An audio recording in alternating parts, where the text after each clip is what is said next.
Hello student, आईयूपीएससी का जो lecture था उसमें मैंने एक होमवर्क भी आपको दिया था, तो उसका सॉल्यूशन पहले देख लेते हैं क्योंकि स्टूडेंट यहाँ भी गलती कर सकते हैं। मतलब स्ट्रक्चर से आईयूपीएससी लिखना और आईयूपीएससी से स्ट्रक्चर बनाना दोनों आपको पता होने चाहिए। ओके, तो सबसे पहले उसकी मेथड क्या है वो मैं आपको बता दूं। जैसे आईयूपीएससी लिखने में आप पहले पीसी चूज करते हो, वैसे ही यहाँ पे आपको पीसी पहले सेट कर देना है, दैट इज कॉल्ड स्टेम। जैसे ट्री का स्टेम होता है पहले वो सेट करो। तो कहां से पता चलेगा? पेंटेन से। देखो यहाँ से, तो पेंटेन में कितने कार्बन होते हैं? 5। तो सबसे पहले आपको 5 कार्बन को ऐसे लीनियर फॉर्म में सेट करना। क्लियर? और उस पर लेबलिंग भी कर दो। लेबलिंग आप लेफ्ट से भी कर सकते हो, राइट से भी कर सकते हो। मेरी जो हैबिट है वो यहाँ से है, मतलब 1 2 3 4 और 5। यहाँ से कार्बन लिखा, यहाँ से लेबलिंग किया, ऐसा मेरा थोड़ा मेन मेथड है। चलो अब इसमें आगे जो भी प्रीफिक्स है वो सब सेट करते हैं। तो सबसे पहले 2 नंबर पे कौन है? क्लोरो। तो यहाँ पे आप CN लिख सकते हो, हो गया क्लोरो। देन 3 पे मिथाइल है, तो यहाँ पे मिथाइल लिख सकते हैं, दैट इज CH3 और पेंटेन, और बाद में लास्ट में हाइड्रोजन।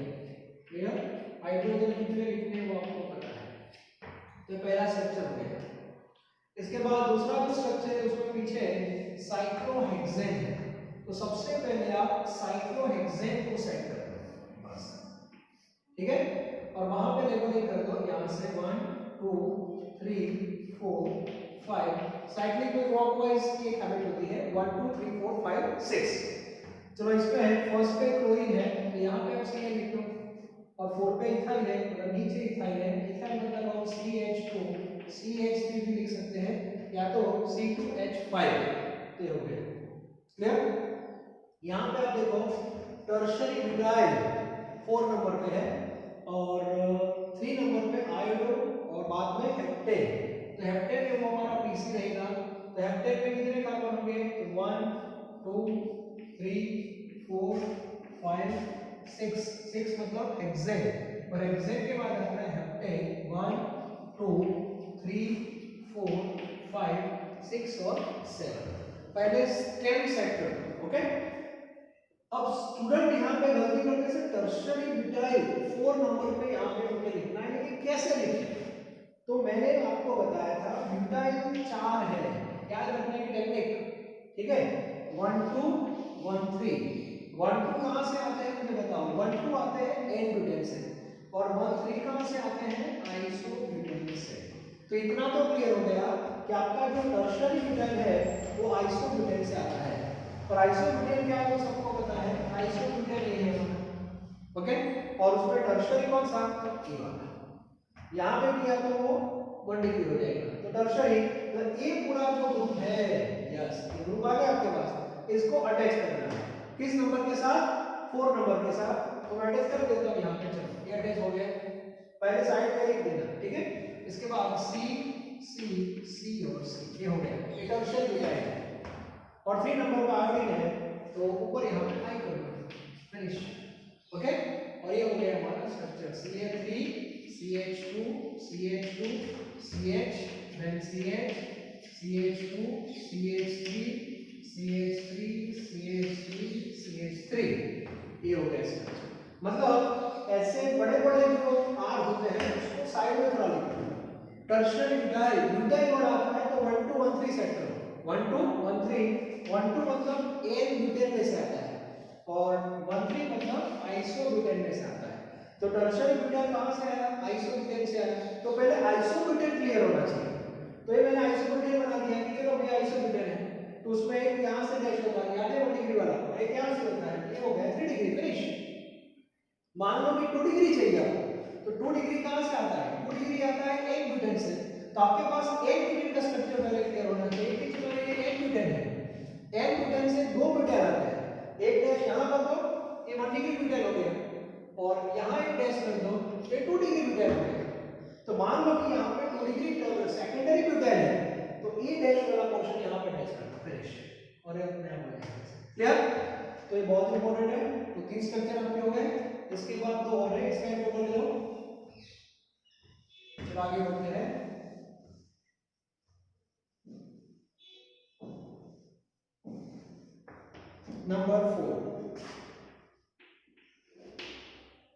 नंबर 4 जो है उसमें 1 4 डाइब्रोमो 1 4 डाइब्रोमो ब्यूट 2 एक ऐसा स्ट्रक्चर है ब्यूट 2 मतलब कार्बन कितने सेट हो गए आपके 4 कार्बन सेट हो गए 1 2 3 4 हो गए डबल बॉन्ड लेना है ब्यूट मिले के बाद यहाँ पे आपका डबल बॉन्ड भी हो गया ओके अब 1 4 डाइब्रोमो मतलब एक लिया यहाँ पे सेट कर दो एक लिया यहाँ पे सेट कर दो दैट इज 1 4 डाइब्रोमो ब्यूट 2 बहुत इजी है क्लियर इसके बाद नंबर 5 जो है that is 1 bromo 4 secondary butyl 2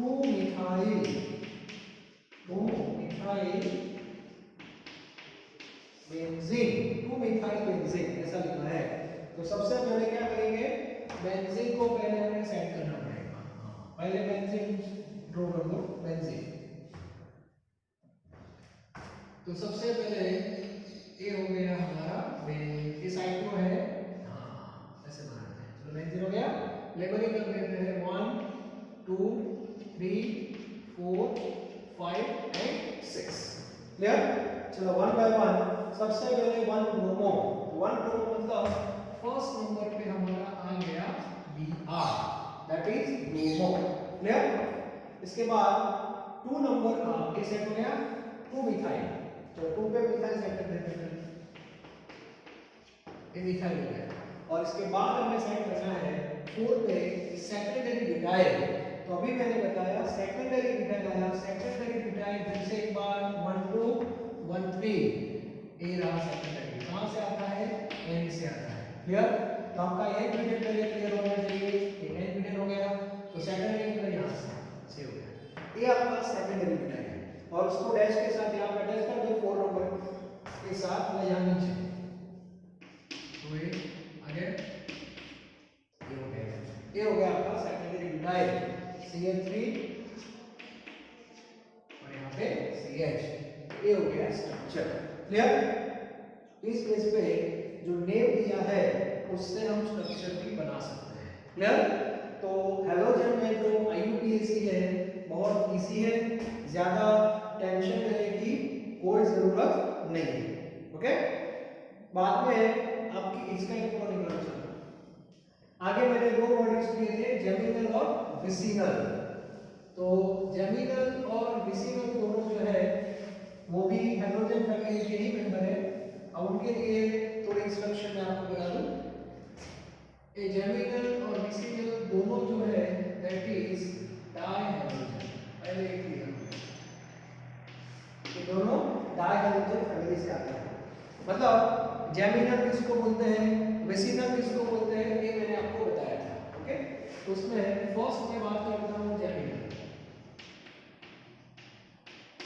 geminal halide दो बेस पे लिखते हैं आप जेमिनल हैलाइड भी लिख सकते हो और ऐसे भी आप लिख सकते हो जेम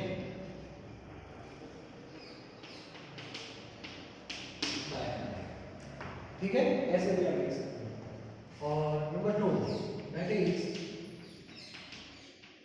विसिनल वर्ड आपने ऐसे ज्वाइन किया तो विसिनल हैलाइड होता है विसिनल हैलाइड होते हैं अदरवाइज PIC और यहां पर लिख लो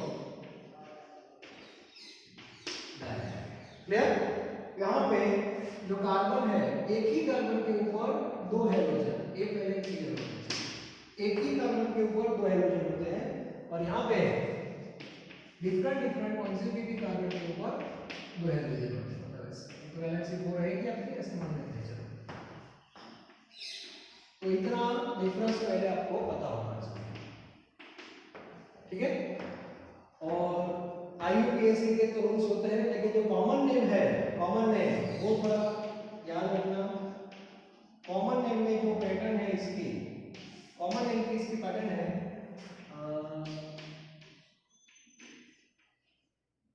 अल्कीन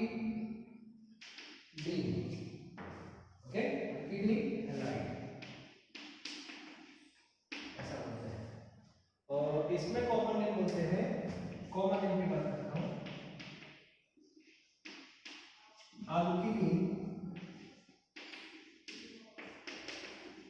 डायहाइड, मतलब यहाँ डायहाइड है, यहाँ पे डी इधर आ गया और पीछे हैलाइड है, और यहाँ पे अल्कीन लिखा तो डायहाइड पीछे चला गया। दोनों में इतना कॉमन में इतना वेरिएशन है। एक एग्जांपल लेते हैं तो समझ आएगा। मान लो कि हमारे पास दो कार्बन है, मतलब इथेन की बात कर रहे हैं, ये हमारा इथेन है, ठीक है, और इथेन में यहाँ से दो हाइड्रोजन निकाल दिए और एक सीएल यहाँ पे सेट कर दिया और एक सीएल यहाँ पे सेट कर दिया, तो दोनों हाइड्रोजन एक ही कार्बन के ऊपर आ गए। क्लियर? तो ये डायहाइड्रोजन तो हो गया कि नहीं, और एक ही कार्बन के ऊपर दो हाइड्रोजन है, मतलब ये जेमिनल हैलाइड हो गया या तो जेम डायहाइड हो गया। तो इसका IUPAC जो लिखते हैं वो तो बहुत सिंपल है, IUPAC तो सबको पता है। IUPAC क्या लिखोगे, 1 2, मतलब 1 1 डाई क्लोरो इथेन, ये IUPAC है। क्लियर?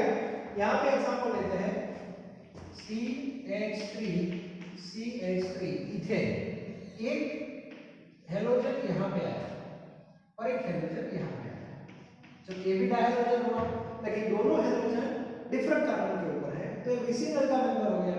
तो इसका भी IUPAC क्या होगा, 1 2, IUPAC तो बहुत सिंपल है, IUPAC that is 1 2 dichloro, 1 2 dichloro ethane लिख सकते हैं, 1 2 डाइक्लोरो इथेन। ओके, अब बात करते हैं कॉमन नेम की। कॉमन नेम जो है, कॉमन नेम CN। क्लियर? तो कॉमन नेम में ए फॉर्मेट को फॉलो करना है। क्लियर? तो अल्कीन डाइहाइड, तो कितने कार्बन है इसमें, दो, मतलब इथिलीन ऐसा बोलते हैं, इथिलीन ऐसे, इथिलीन हैलाइड मतलब क्लोराइड ऐसे, डी इधर आ गया, तो यहाँ पे आएगा क्लोराइड प्लस फिनिश।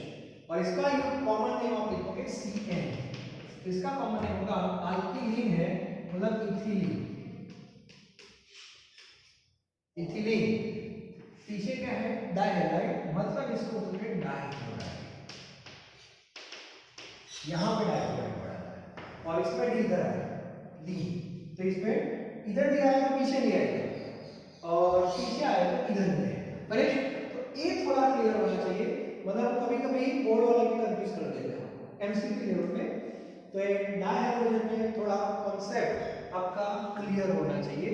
तो टेक्स्ट बुक में जो भी इंफॉर्मेशन अभी है वो हमने डिस्कस की। एक्स्ट्रा इंफॉर्मेशन जो होती है वो जब हम एक्सरसाइज के क्वेश्चन सॉल्व करेंगे तब आपको बाहर का भी कुछ मिलेगा, लेकिन अभी हम चैप्टर को बॉटम से स्टार्ट कर रहे हैं, तो चैप्टर पहले हम थोड़ी एक बार अच्छी तरह पढ़ लो, एक्सरसाइज नॉर्मल इसके बाद ही होती है, ठीक है, एक बार पूरा चैप्टर हो जाए उसके बाद हम एक्सरसाइज करेंगे। क्लियर? तो अभी टेक्स्ट बुक आपके पास है, जो भी टॉपिक आ रहे हैं उसको आपको फॉलो करना है, और नोट्स जो आपको मिलेगी, नोट्स में टेक्स्ट बुक के अलावा दूसरे टॉपिक भी उसमें इन्वॉल्व होंगे, क्योंकि ऑर्गेनिक में जहां जहां मुझे लगेगा कि एक्स्ट्रा इंफॉर्मेशन है तो वो भी नोट्स में आपको मिल जाएगी। क्लियर? तो जो नोट्स में भेज रहा हूँ वो भी आपको फॉलो करनी है, और आपकी एक सेपरेट फुल स्केच भी प्रिपेयर करनी है, और लाइव लेक्चर जो होगा उसमें जो भी डाउट्स है आप मेरे साथ शेयर कर सकते हो। ठीक है? तो आज का जो लेक्चर था वो भी IUPAC पैटर्न पे था। दूसरी बात मैं आपको बता दूं कि नॉर्मली IUPAC नोमेनक्लेचर, उसके बाद डायरेक्ट प्रिपरेशन आ जाएगी, बीच में टॉपिक रहता है नॉर्मली दैट इज आइसोमेरिज्म।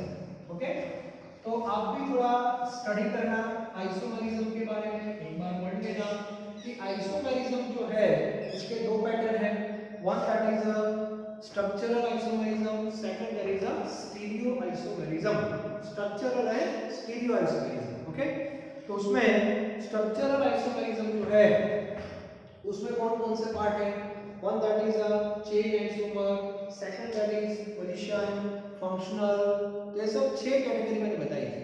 उसमें से हेलोजन फैमिली में कौन सी कैटेगरी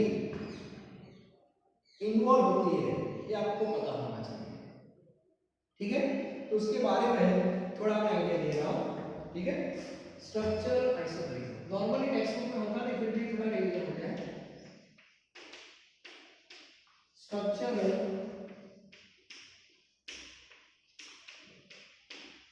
आइसोमेरिज्म। ओके, अब उसमें सबसे पहला आता है चेन आइसोमेरिज्म।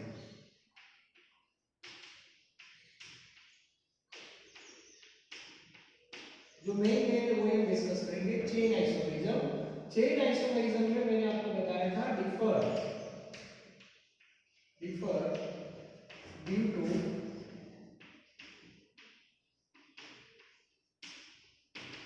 कार्बन चेन, मतलब दोनों स्ट्रक्चर में कार्बन की जो चेन है उसकी जो पैटर्न है, डिजाइन है, वो डिफरेंट होनी चाहिए। तो ऐसा कहां से स्टार्ट होगा? मीथेन में तो एक ही कार्बन है, इथेन में दो कार्बन है। डिजाइन आप हॉरिजॉन्टल लिखो कि वर्टिकल लिखो तो सही भी रहेगा। प्रोपेन भी आप कोई भी फॉर्मेट में लिखो, प्रोपेन आप ऐसे लिखो, लेकिन ये लीनियर ही हुआ, तो दूसरा डिफरेंट नहीं हुआ, ये वो था लीनियर। तो प्रोपेन में वैरायटी नहीं है, वैरायटी स्टार्ट होती है ब्यूटेन से। क्लियर? तो ब्यूटेन से एग्जांपल स्टार्ट होगा आपका। तो एक ब्यूटेन कौन सा हमारा? एन ब्यूटेन, और दूसरा ब्यूटेन जो है हमारा दैट इज आइसोब्यूटेन, ये आपको पता है। ठीक है, तो यहाँ पे आप देखो दोनों का जो पैटर्न है, जो हार्ट है, वो डिफरेंट हो रहा है। ठीक है, अब मुझे बताओ हेलोजन सेट कर देते हैं। मान लो कि ये फर्स्ट नंबर का कार्बन है, यहाँ पे मैंने Cl अटैच किया और यहाँ पे मैंने Cl अटैच कर दिया। क्लियर? तो ये दो स्ट्रक्चर आपके सामने है and both structure differ due to carbon chain. ठीक है, तो इसका जो IUPAC होगा वो भी आपको पता है।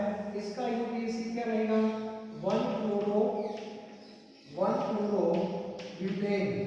ठीक है, और इसका IUPAC रहेगा APC बनेगा, और यहाँ पे दोनों मिल जाएंगे, प्रीफिक्स में आ जाएंगे, मतलब 1 2 और 3 क्योंकि मिथाइल है। तो इसका IUPAC होगा 1 fluoro then 2 methyl propane. Clear? Halogen का मैं एग्जांपल दे रहा हूं, मतलब हेलोजन में चेन आइसोमेरिज्म पॉसिबल है। इसका एक एग्जांपल आ गया। ठीक है, both differ due to carbon chain. दोनों में Cl तो वन में ही है, डिफरेंस जो क्रिएट करना है वो कार्बन से करना है। यहाँ भी स्टूडेंट गलती कर देते हैं। Z1 में ऐसे क्वेश्चन आता है, मतलब ये दोनों का IUPAC आपको दिए होंगे and this two are known as which isomerism? So answer is chain isomerism. Clear? कुछ लोग बोलते हैं सर पोजीशन, तो आइसोमेरिज्म का बेस ही पता नहीं, फंडामेंटली क्लियर नहीं होता कि आइसोमेरिज्म का मीनिंग होता है, उसमें आपको स्पेसिफिक रीजन देना है। Differ due to what? तो चेन आइसोमेरिज्म वर्ड आता है तो आपके दिमाग में differ due to carbon chain आना चाहिए। Is it clear? दूसरा जो पोजीशन बोल रहे हो, इसका मीनिंग क्या होता है? देखो,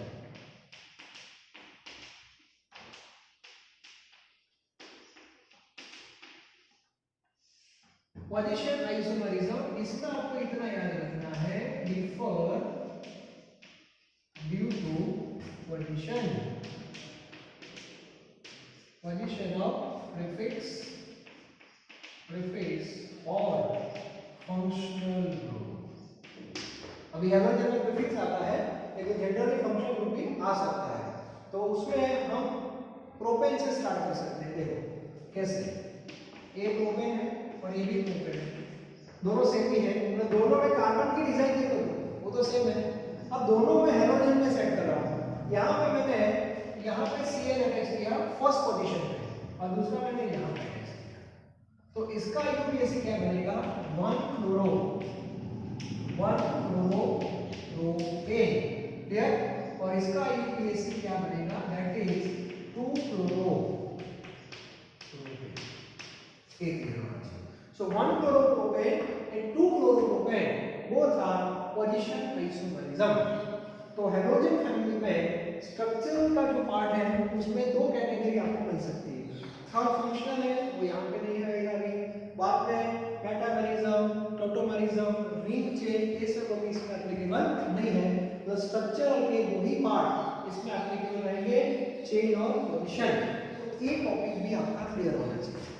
दूसरा जो पार्ट होता है स्टीरियो, स्टीरियो जो है वो इसमें आएगा, लेकिन अभी आपने पढ़ाई नहीं की स्टीरियो क्या है। तो स्टीरियो के बारे में डिस्कशन करेंगे जब ये चैप्टर आएगा। टॉपिक आता है केमिकल प्रॉपर्टी, एसिड 1 एसिड 2, तो स्टीरियो का एक अलग सेक्शन देता है। तब उसमें हम हैलोजन के एग्जांपल ले सकते हैं। ठीक है, अभी आप स्ट्रक्चरल आइसोमरिज्म थोड़ा सेट करके रखना। हर एक ऑर्गेनिक के चैप्टर पे ये टॉपिक में रिवाइज करता रहूंगा। ये सब आपने 11th में पढ़ा है, लेकिन जनरल फॉर्म में पढ़ा है। ठीक है, जैसे आप पर्टिकुलर हैलोजन का आईयूपीएसी पढ़ते हो, वैसे पर्टिकुलर हैलोजन का आइसोमरिज्म भी आपको पढ़ना चाहिए। इससे पूरा टॉपिक जो रहता है वो हमारा क्लियर रहता है। तो हम नेक्स्ट लेक्चर में एक नए टॉपिक के साथ आगे बढ़ेंगे और स्टीरियो आइसोमरिज्म